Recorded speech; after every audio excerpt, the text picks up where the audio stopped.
Allez, let's go. Alors, on en est au verset 9. C'est mon verset préféré, je vous préviens d'avance. Tama kitov sarra lo yerbe balayla nera. La femme, elle s'assure que sa marchandise est bonne, sa bougie ne s'éteint pas dans la nuit. Alors, on va essayer de comprendre un petit peu de quoi on parle. On parle déjà de bougie qui ne s'éteint pas. Et c'est propice à la journée d'aujourd'hui, de l'Ag BaOmer, où aujourd'hui les lumières, les feux ne s'éteignent pas. Parce que le jour de l'Ag BaOmer, on a comme tradition de faire des feux. Alors normalement c'est dans tout le pays, à chaque coin de rue, des feux partout. Cette année on est un petit peu plus calme avec la situation sanitaire, mais on parle également de feu qui ne s'éteint pas le jour de l'Ag BaOmer, et on en parle également pour la Eshet Chayil.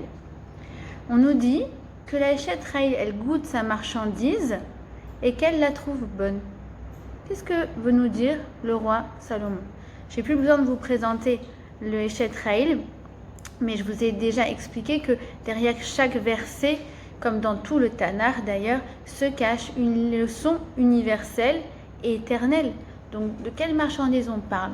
Et quel est le rapport avec la bougie qui ne s'éteint pas dans la nuit? Alors écoutez bien, c'est magnifique. C'est quoi cette bougie?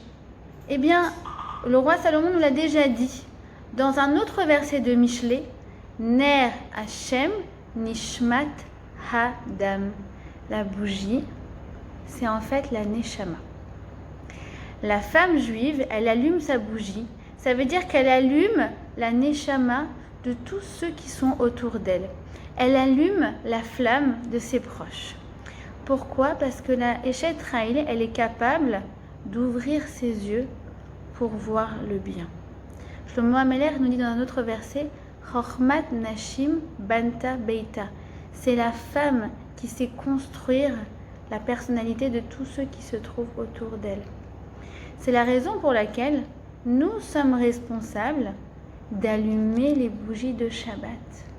Le Maharal nous dit que quand la femme juive, le vendredi soir, elle allume les bougies de Shabbat, c'est un moment d'une intensité spirituelle immense, parce qu'en fait, à ce moment-là, quand elle allume les bougies, elle est en train d'allumer la Neshama, l'intensité des Neshamot, des âmes qui se trouvent dans son foyer. C'est la raison pour laquelle il y a des femmes qui vont avoir, au lieu d'avoir seulement 2 bougies, eh bien, elles vont avoir un nombre de bougies en fonction du nombre de personnes qui se trouvent dans la maison. C'est donc un moment très essentiel où en fait la femme, de façon symbolique, eh bien, elle fait ce qu'elle fait au quotidien, c'est-à-dire rallumer la flamme de tous les proches qui sont autour d'elle. Alors comment on fait ça? Comment j'allume la flamme? Quand j'ai un mari qui est déprimé, quand j'ai un enfant qui n'a plus confiance en lui, quand j'ai une copine qui, je sens en ce moment, c'est vraiment très dur pour elle. Comment je fais pour rallumer la flamme de cette personne? C'est très simple. Pour allumer la flamme d'une personne, pour rallumer son âme, il faut mettre la lumière sur son âme. Mettre la lumière, c'est quoi? C'est mettre un projecteur sur les bonnes choses et laisser jaillir la lumière pure qui se cache derrière ces couches d'opacité. La couche de la dépression, la couche de j'en ai marre, la couche qu'on a tous là en cette fin de confinement, début de déconfinement, cette couche de quotidien.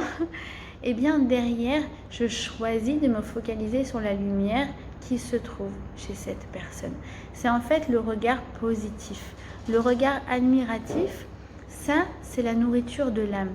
Vous savez, quand vous rencontrez une personne dans la rue, cette personne vous dit « Ah, ça va, tu m'as manqué, ah, t'as l'air en forme, ah, t'as maigri, je te sens fraîche aujourd'hui. » Et là, tu dis « Mais tu m'as fait ma journée, c'est bon. » Et en fait, tu dis « Mais elle m'a pas donné à manger, elle m'a pas donné quelque chose de concret. » Mais en fait, elle a nourri encore plus que mon corps, elle a nourri ma Neshama. Et ça, en fait, il faut savoir une chose essentielle, c'est que le regard positif, c'est en fait le cœur du couple. C'est le cœur de l'éducation. Et c'est le cœur de toutes les relations, quelles qu'elles soient d'ordre familial ou d'ordre amical. Le regard positif, c'est la base essentielle de toutes les relations. Et en fait, quand on vient et qu'on encourage quelqu'un, alors en fait, on l'aide à se développer, on l'aide à atteindre encore plus son potentiel. Le Midrash nous dit que quoi? Nous dit que chaque petit brin d'herbe, eh bien, il ne pousserait pas s'il n'y avait pas un ange attitré à chaque brin d'herbe et qui lui dit « Gdal, Gdal, Gdal ». C'est ce que ça veut dire. Pourquoi le Midrash nous raconte ça? C'est quoi cette histoire d'ange et d'herbe? C'est pour te dire que le besoin d'encouragement, le besoin de mots positifs, le besoin de « Allez, vas-y, Gdal », ça veut dire « Vas-y, tu vas y arriver, je crois en toi ». Eh bien, ce besoin, en fait, il est inscrit dans la nature. Et il est inscrit dans la nature de l'être humain également. Donc, si tu dis que même les plantes, elles poussent mieux quand on leur parle bien, mais a fortiori pour l'être humain, a fortiori pour ton mari, a fortiori pour tes enfants, a fortiori pour tes amis. Vous connaissez sûrement cette expérience extraordinaire, vous pouvez la faire chez vous. En fait, il s'agit de planter par exemple des haricots, d'accord? Vous les plantez dans la terre, vous prenez 3 bols, ou pas en prendre 2 même. Premier bol, vous arrosez et vous dites rien. Le deuxième bol, vous arrosez et vous dites des mots positifs. Je vous assure, c'est prouvé que le deuxième plant poussera beaucoup mieux que le premier. Et c'est-à-dire que même moi, mes neveux à l'école en CE2, ils ont fait cette expérience. Ma belle-sœur, elle m'a envoyé les photos. C'est impressionnant. Et je dis, mais attends, je te crois pas, tu les as pas arrosés de la même façon. Elle me dit, je te promets, je les ai arrosés la même eau, la même heure, la même exposition solaire, tout la même chose. Sauf qu'il y en avait un, on ne le calculait pas. Et l'autre, où en fait, on lui faisait des compliments. Allez, Gdal, vas-y, tu vas arriver, petite pousse, tu vas donner une bonne plante. D'accord? Donc, c'est essentiel dans toutes nos relations humaines. Et c'est aussi pour celles qui sont managers d'équipe, mais c'est la base de tout management, c'est de mettre en lumière les choses positives. Par exemple, votre collègue, il vous apporte un travail que vous lui demandez de faire. Si vous commencez à dire, bon, alors là, excuse-moi, mais ça n'a aucun sens. Alors là, excuse-moi, mais tu n'as pas vraiment compris la nature du produit. Et là, bon, ok, c'est pas mal, mais la personne, après, elle n'a plus la force de s'investir dans ce projet.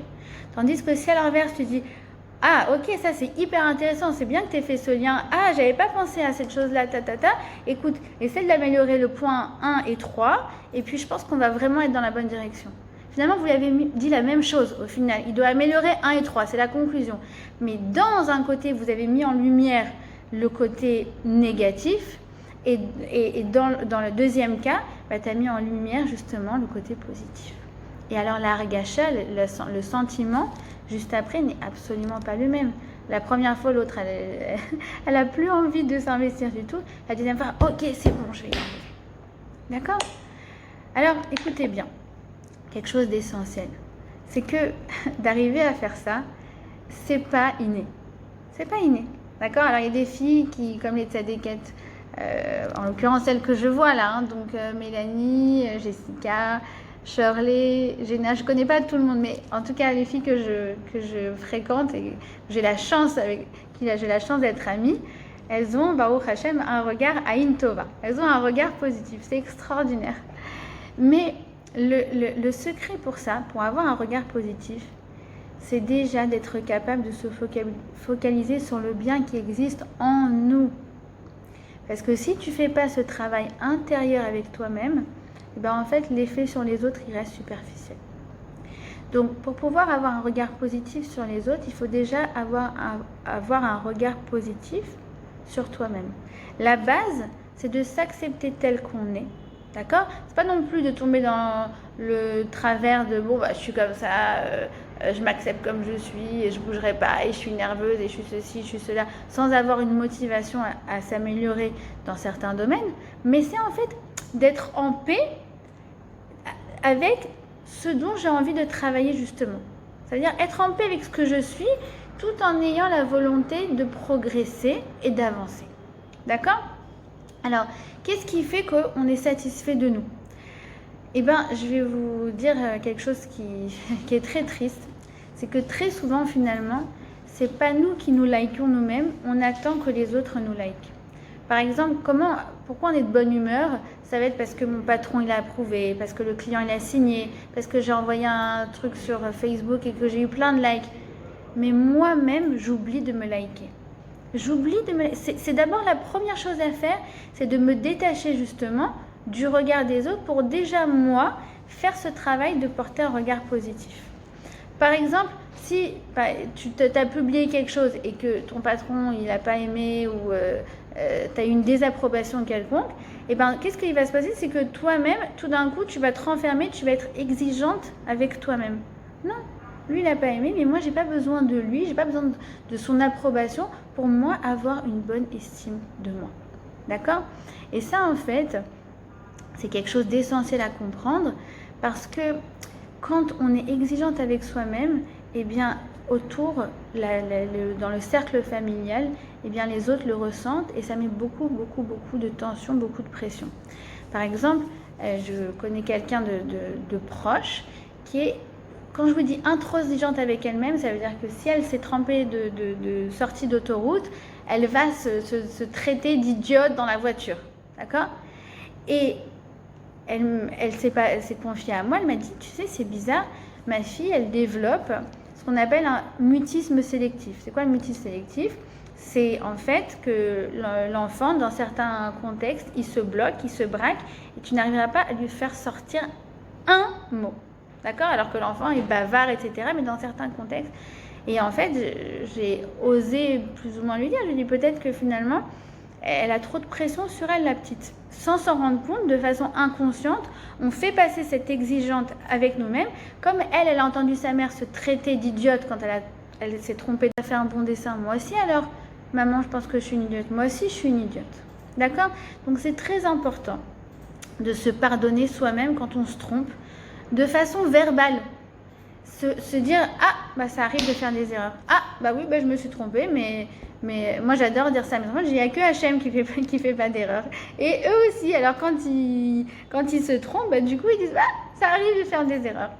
C'est pour ça que la Eshet Raïl, au lieu de se fustiger sur ce qu'elle ne sait pas faire, déjà elle s'efforce de ressentir de la satisfaction, de la fierté et de se réjouir dans ce qu'elle sait faire.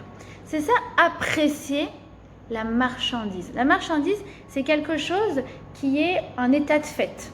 D'accord? La marchandise, elle est là, elle pèse tant, elle est constituée de telle et telle chose. D'accord? C'est quelque chose d'objectif.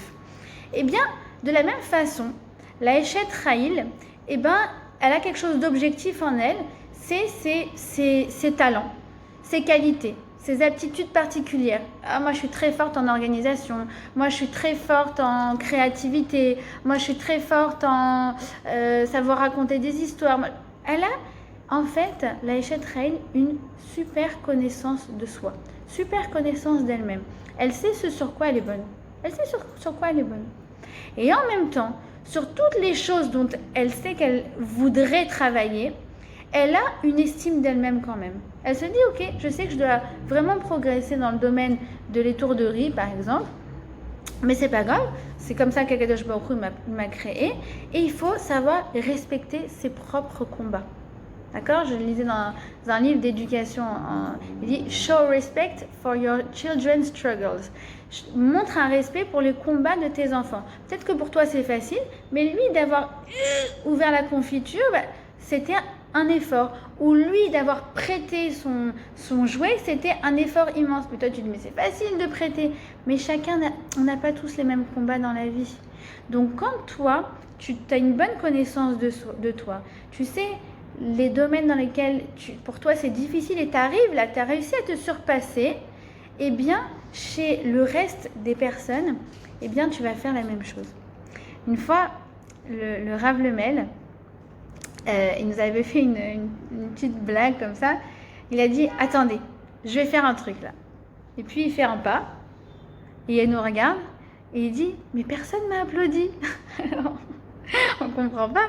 Et il dit, mais moi quand j'étais petit et que j'avais 1 an, et quand j'ai fait ça, il y a tout le monde dans la pièce qui m'a applaudi. Qu'est-ce qu'il voulait nous dire? Il voulait nous dire que certaines choses qui sont évidentes pour toi sont en fait un premier pas chez l'autre. Et toi, tu dis, mais c'est facile de prêter. Mais ça va, c'est la moindre des choses. Je veux dire, qu'elle accueille sa voisine parce qu'elle a plus de wifi. Bah attends, c'est la moindre des choses qu'elle aide. Mais non, mais c'est pas la moindre des choses. Toi, Baruch Hashem, Dieu bénisse Hashem, il t'a créé comme ça, généreuse de nature. Et c'est magnifique, tant mieux. Mais pour elle, c'était pas du tout quelque chose d'évident. C'est ça l'art de l'encouragement. C'est ça l'art de mettre la lumière sur la personne. C'est pas seulement sur sa nature, mais c'est sur tous les combats que cette personne, elle vit au quotidien. Vous voyez ce que je veux dire? Oui. Oui. Oui, d'accord. C'est sympa de voir vos têtes. Alors, venez, on va continuer un petit peu. Et donc, c'est ça qu'elle trouve sa marchandise bonne. Et pourquoi le verset, la suite, c'est « Sa bougie ne s'éteint pas la nuit ». Alors déjà, il faut voir que c'est à la forme passive.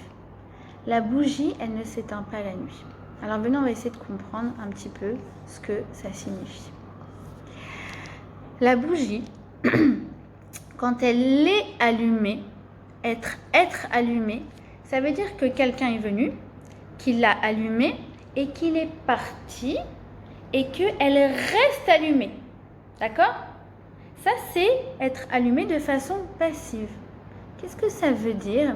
Ça veut dire que quand moi, j'ai allumé la flamme de quelqu'un, je lui ai fait un compliment, je lui ai dit bravo, je sais que c'était pas évident pour toi, mais vraiment tu t'es surpassé. Une fois que je m'éloigne, la flamme, elle continue de brûler en lui. Elle a encore cette lumière que moi je lui ai instillée, que moi je lui ai insufflée. Je lui dis tiens, un like. Et en fait, ça vient et ça le remplit de lumière en permanence. Ça veut dire que la Eshet Rahil, la femme juive, c'est celle qui est capable d'allumer la lumière chez ses proches de façon si intense que quand même elle n'est plus dans les parages, eh bien leur lumière intérieure, elle continue de briller intensément. C'est extraordinaire. C'est exactement comme quand par exemple une mère de famille, elle envoie son enfant chez un ami. La première fois, c'est un stress, mais énorme. Pas parce que tu as peur que les autres le traumatisent, mais tu as peur que lui, en fait, là-bas, sur place, il traumatise tout le monde. Et quand après la mère, elle te le rend, elle te dit « Ah là là, Dieu bénisse ton fils, il a été très sage. » C'est bon, je l'ai allumé sa flamme. Ça veut dire, à la maison, finalement, il est sous mon contrôle, donc je peux lui dire non, ça c'était pas bien, fais attention. Il y a un échange, il y a une présence. J'allume la flamme, d'accord? Pas par la critique, bien sûr, comme on a expliqué, pas tout ce qui est ce qu'on appelle discipline positive, encouragement, etc. Mais quand il s'en va, que tu n'es plus dans les parages, et qu'il a dit merci, il a dit s'il te plaît, il a dit c'était très bien, c'est vous, je me suis beaucoup amusée. Alors que tu ne lui avais pas demandé de dire ça. Tu te dis c'est bon, yes. J'ai allumé la flamme de ce petit. D'accord? Et donc du coup, c'est exactement d'ailleurs ce que nous dit encore le roi Salomon dans Michelet. Vous voyez qu'en fait tout se recoupe, c'est extraordinaire dans le Tanakh. On étudie un verset, on étudie un autre, et puis on voit qu'en fait tout se regroupe. Il dit quoi? Il dit Chanor lanar alpi darko, éduque l'enfant selon son chemin. Ça veut dire que chaque enfant a une éducation individuelle, d'accord, customisée. Si vous avez un jour un cours d'éducation et que la personne vous donne des réponses toutes faites, alors s'il dit ça, il faut répondre ça, et s'il dit ça, il faut faire comme ça, c'est pas bon, c'est pas un bon cours. Parce que chaque enfant, en fait, il a son éducation personnalisée, c'est ça le sens. Pour que quand qui yaskin, l'eau il sort mimeno. Comme ça, quand il va grandir, eh bien, ça ne veut pas s'éloigner de lui. Donc tout ce qu'on a donné entre 0 et je sais pas jusqu'à quand on éduque, jusqu'à peut-être 14, 15 ans, après ça y est, tout ce qu'on a donné à ce moment-là, en fait, finalement, quand on le donne bien, qu'on le donne avec de la lumière, qu'on le donne avec de la positivité, et bien finalement, quand lui, il va prendre son envol, il va prendre son autonomie, toute cette lumière qu'on a allumée en lui, eh bien, elle va perdurer.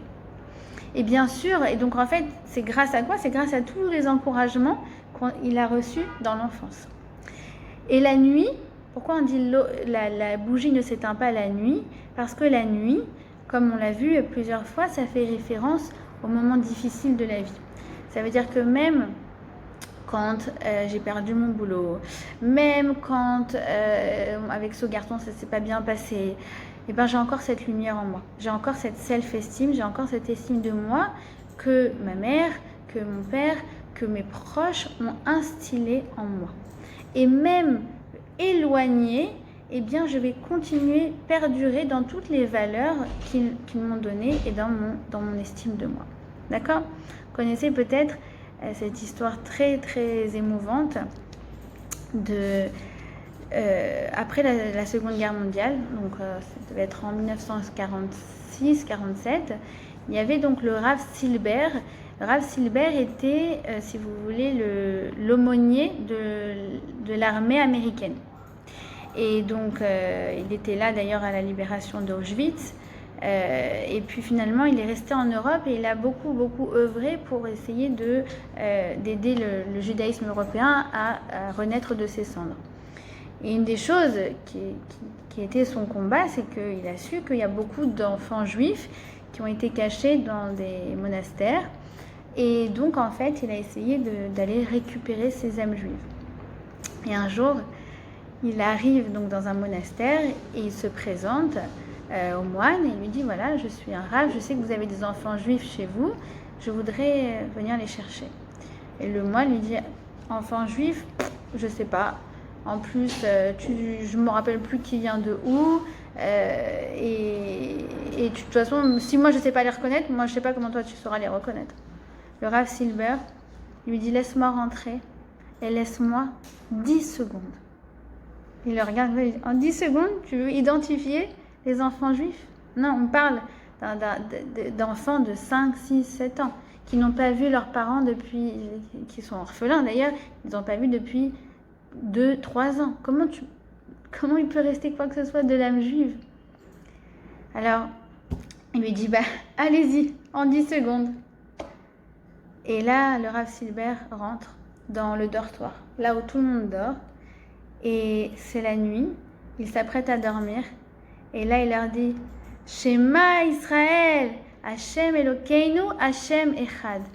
Et là, il y a des dizaines d'enfants juifs qui viennent et qui lui disent, maman, tate. Et en fait, ça, c'est l'âme juive. Ça veut dire que tu te rends pas compte, mais l'enfant, il avait 1 an, 2 ans dans son berceau. Tu lui as fait Shema Israël.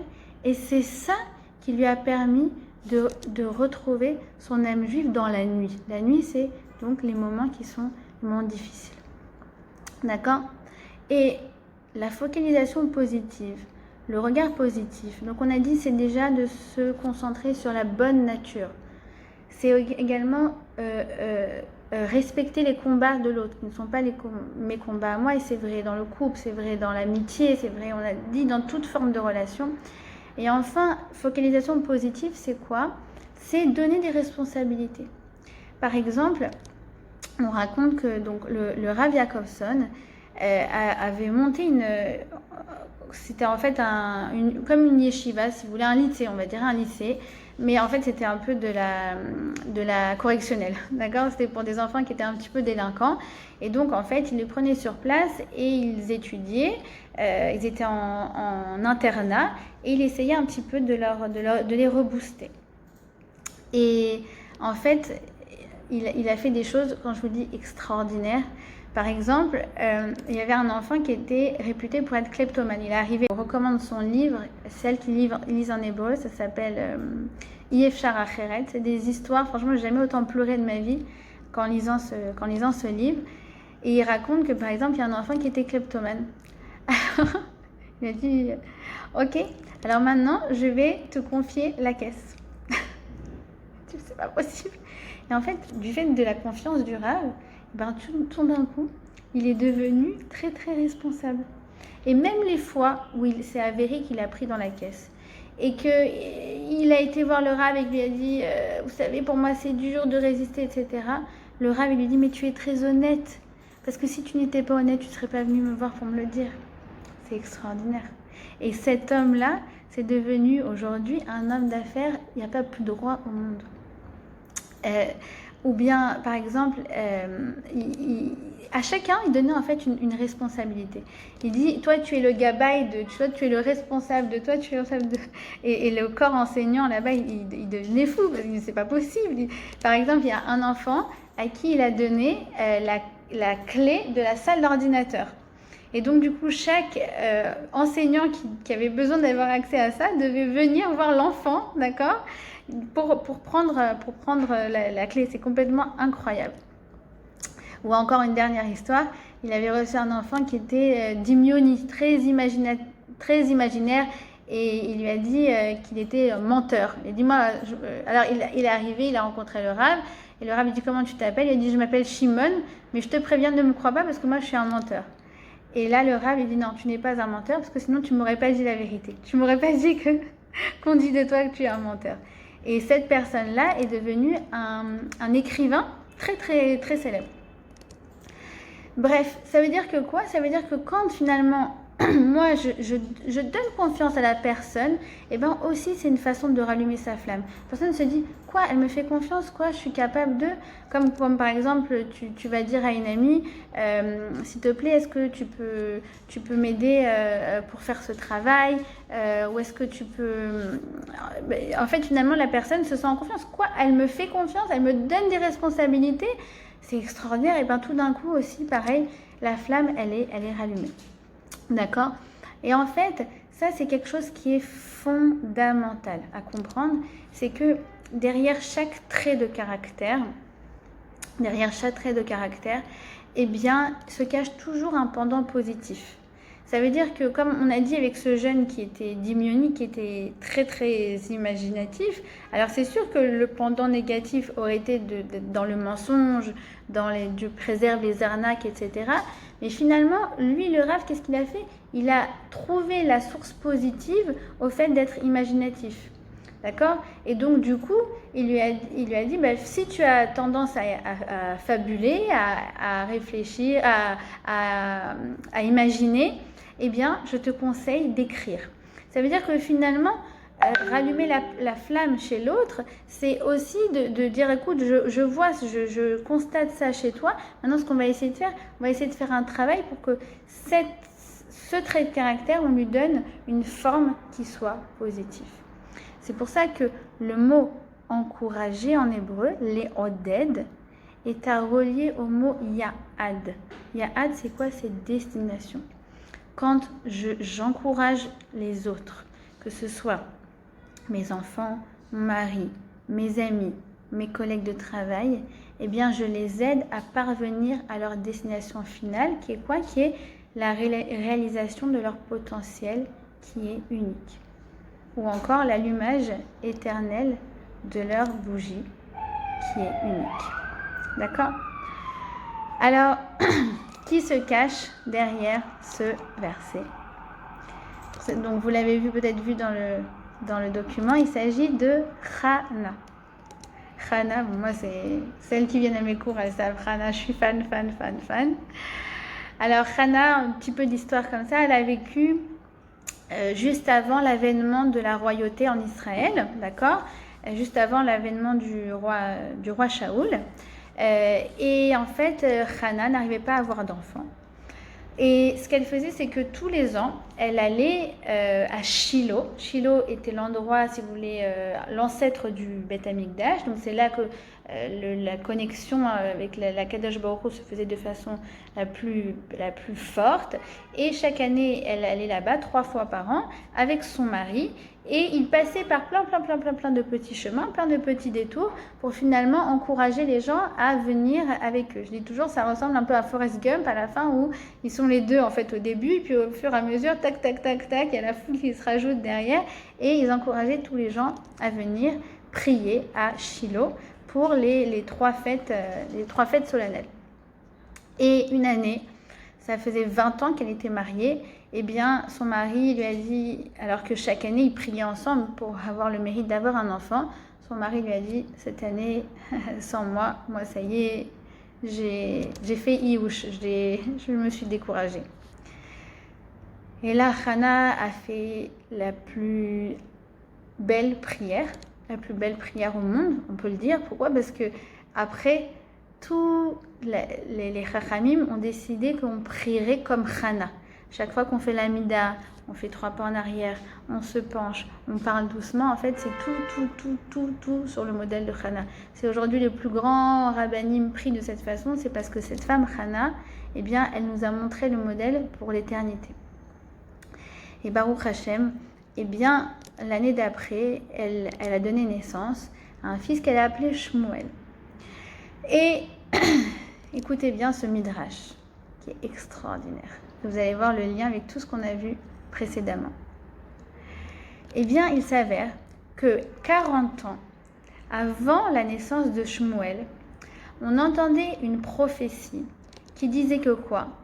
Que un fils va naître et va s'appeler Shmuel et qu'il sera le plus grand, qu'il sera un très très grand prophète.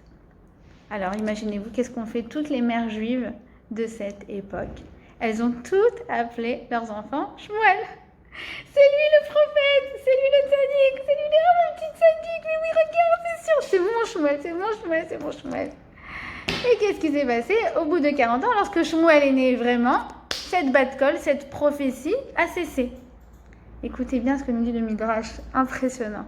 Il nous dit que quoi? Que tous les petits Shmuel sont devenus aussi prophètes. Extraordinaire. Ils n'étaient pas destinés à l'être, mais grâce au regard positif de leur mère, chacun est devenu un prophète à part entière. C'est-à-dire parce que toi tu crois, mais oui regarde, c'est lui, oui je sais, c'est avec lui le grand tzaddik, c'est avec lui le grand rab. Même si tu étais complètement sur ta lune, t'es pas du tout lucide, vraiment pas du tout lucide. Mais regarde l'effet que ça fait. Alors tu as dit non, je préfère être objectif, non, viens mettre vraiment l'accent sur les défauts de mes enfants pour les aider à... Mais non, tu vois bien que ça marche pas, tu veux l'aider à réaliser, pas à réaliser son potentiel, là c'est à exploser son potentiel. Crois en lui, c'est ça allumer sa flamme. Et alors un des exemples contemporains de ça, il s'agit de Daniel Kish. Daniel Kish, c'est un enfant qui est né normal, mais qui est devenu aveugle âgé de peut-être 6 mois. Et en fait, sa mère lui a toujours dit « Mon fils, tu seras quelqu'un de normal ». Elle l'a mis à l'école normale, elle a tout fait. Elle a dit « Mais toi, tu seras un génie. Tu seras un génie ». Et en fait, vous regardez après le cours, tapez sur YouTube Daniel Kish. Daniel Kish, vous le voyez comme ça, en vélo. Non, il est aveugle, il ne voit pas. Il est en vélo. Et en fait, il est capable de décrire ce qu'il y a dans la rue. Il voit. Comment ça, il voit? En fait, il a inventé une technique parce qu'en fait, elle a tellement cru en lui, elle a tellement dit tu vas y arriver, entre guillemets, tu vas voir comme tout le monde, qu'en fait, il a développé une technique d'écho où en fait, il fait comme ça dans tous les endroits où il se trouve. Et en fait, avec l'écho qui se renvoie et de son intensité, il est capable de savoir si les objets sont proches ou loin. Et en fonction du bruit qui est renvoyé, il est capable de savoir si c'est quelque chose de mou ou quelque chose de dur. Bref, il est capable de dire, là, il y a un virage. Là, et c'est sa vie, c'est pas un mythe, c'est pas du fake. Il est capable de dire ce qu'il y a là. Il y a une chaise, il est capable de décrire ce qu'il y a dans la pièce. Et sa méthode, d'ailleurs, il est en train de l'appliquer à toutes les écoles, justement, pour les aveugles, pour pouvoir, justement, les aider à vivre comme quelqu'un de normal. C'est la force d'une mère. Mélanie, dans un de tes cours, tu as rappelé aussi l'histoire de Thomas Edison. Et ça, c'est extraordinaire quand on parle justement de lumière. C'est que Thomas Edison, c'est celui qui a inventé la lampe à incandescence. D'accord? Donc, il a inventé la lumière. Mais grâce à quoi il a inventé la lumière? Grâce au fait que sa mère a vu la lumière en lui. Qu'est-ce qui s'est passé? Quand il était jeune, peut-être 8-9 ans, il a été renvoyé de l'école. Il a donné le mot à sa mère de renvoi de l'école. Maintenant, lui, il ne savait pas ce qu'il y avait écrit dessus. Sa mère lit le mot et lui dit « Ah, mon fils, maintenant tu vas rester à la maison. Tu ne vas plus à l'école. » Et lui, il dit « Pourquoi ? Parce que tu es trop intelligent. Les profs n'arrivent pas à se confronter à toi. Et Thomas Edison, évidemment, sa mère elle croit ça sur lui. Bah, tu parles, bah, il a vachement confiance en lui. Il a inventé, mais pas seulement la lumière électrique, il a inventé aussi le sonographe, non pas le sonographe, je sais plus ce qu'il a inventé, mais le nombre d'inventions qu'il a fait qui ont vraiment révolutionné le monde, c'est impressionnant. Il n'y a eu pas eu d'inventeurs aussi prolifiques, on dit Karen prolifique, non, qui a fait autant d'inventions, excusez-moi. Et lorsque sa mère est décédée, alors qu'il était déjà un très très grand chercheur, très reconnu, eh bien il a regardé dans les affaires de sa mère, il a retrouvé le mot, et il y avait écrit quoi? Il avait marqué « Votre enfant est un débile mental, nous ne le voulons plus dans cette école ».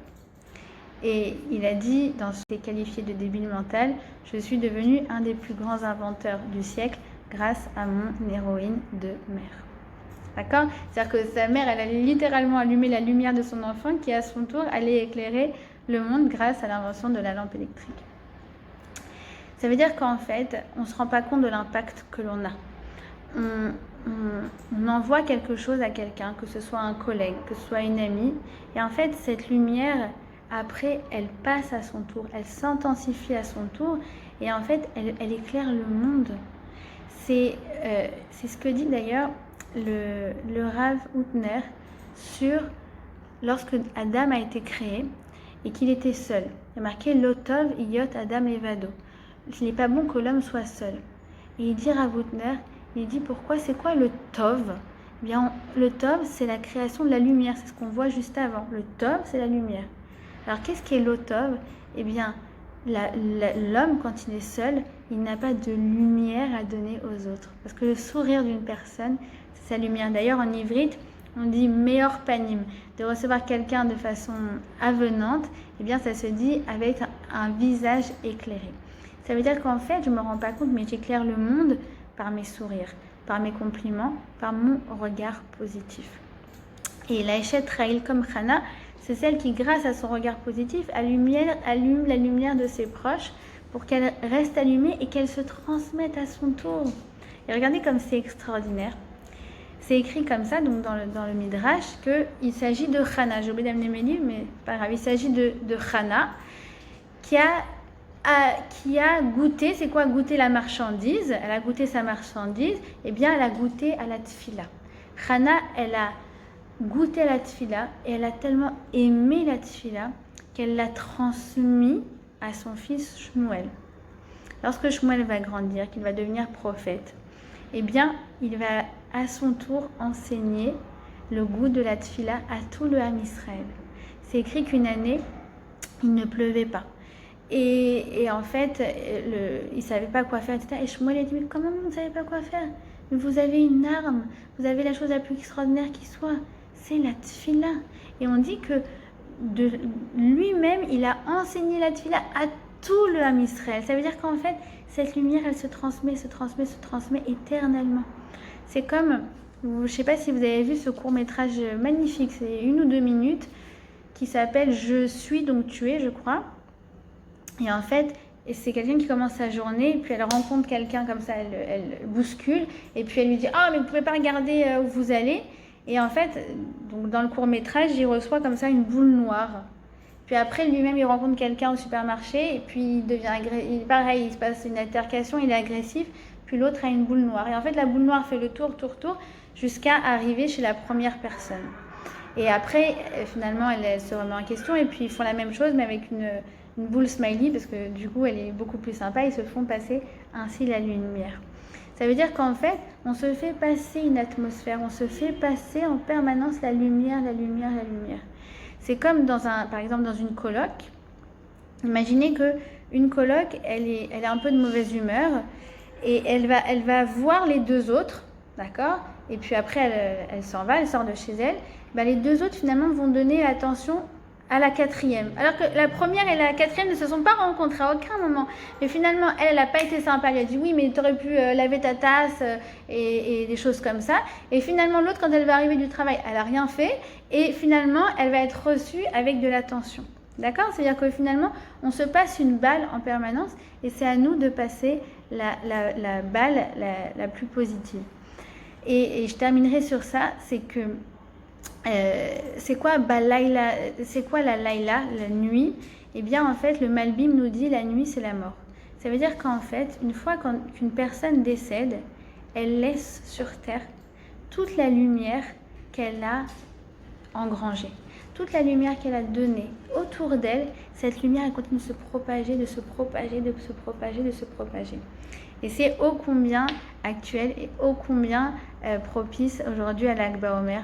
Parce que si finalement on allume toutes ces lumières, c'est pour signifier que Rabbi Shimon, il a allumé le monde par ses enseignements de Torah.